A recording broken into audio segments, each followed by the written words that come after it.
Selamat pagi Oma, Opa, Bapak, Ibu, Saudara-saudari yang terkasih dalam Kristus.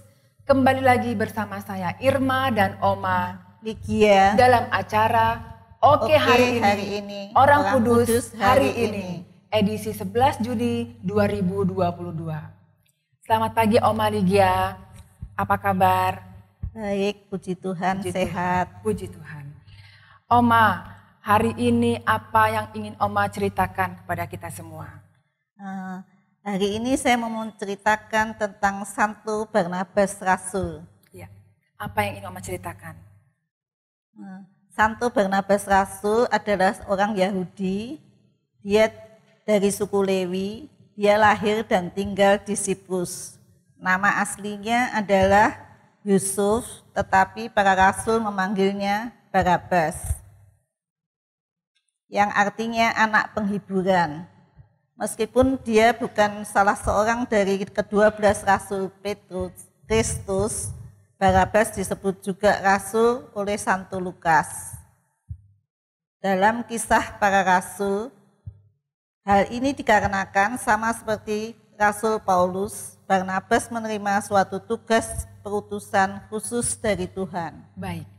Apa yang dilakukan Santo Barnabas setelah menjadi Kristen, Oma?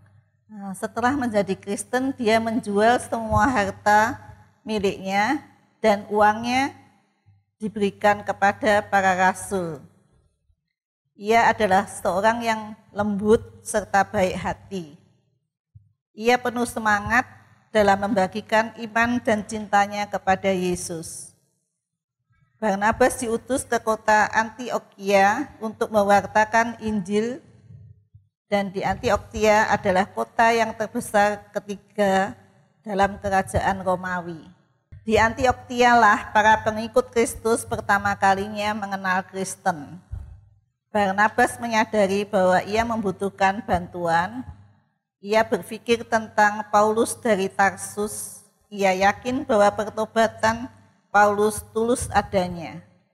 Baik, Oma, apa peran dari Santo Barnabas terhadap pertobatan Santo Paulus?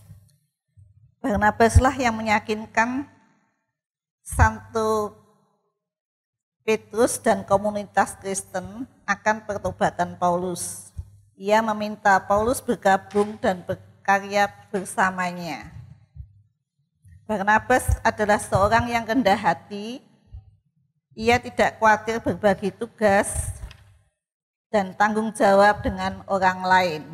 Ia tahu bahwa Paulus juga memperoleh karunia luar biasa untuk dibagikan, dan ia ingin agar Paulus memperoleh kesempatan itu juga. Baik, lalu tugas apa yang diterima oleh Santo Paulus dan Santo Barnabas setelah dipilih oleh Roh Kudus, Oma? Kedua rasul itu kemudian melaksanakan suatu tugas perutusan yang berani. Mereka menanggung banyak penderitaan dan bahkan harus mempertaruhkan nyawanya. Meskipun demikian, pewartaan mereka berhasil memenangkan banyak jiwa bagi Yesus dan gerejanya. Baik, lalu kira-kira apa yang terjadi, Oma, saat Santo Barnabas menjalankan tugas perutusan lainnya? Kelak Santo Barnabas pergi dalam suatu tugas perutusan lain, kali ini bersama dengan Yohanes Markus, sepupunya. Mereka pergi ke Siprus, asal daerah Barnabas. Begitu banyak orang yang menjadi percaya melalui pewartaannya, hingga Barnabas dijulukin Rasul dari Siprus. Baik, luar biasa sekali Santo Barnabas ini ya Oma. Lalu Oma, bagaimana kisah akhir dari hidup dari Santo Barnabas ini? Menurut tradisi, orang kudus yang hebat ini dirajam sampai mati pada tahun 61. Baik. Terakhir Oma, apa arti nama dari Santo Barnabas Rasul ini? Barnabas berasal dari bahasa Ibrani, bar, yang berarti anak nabi.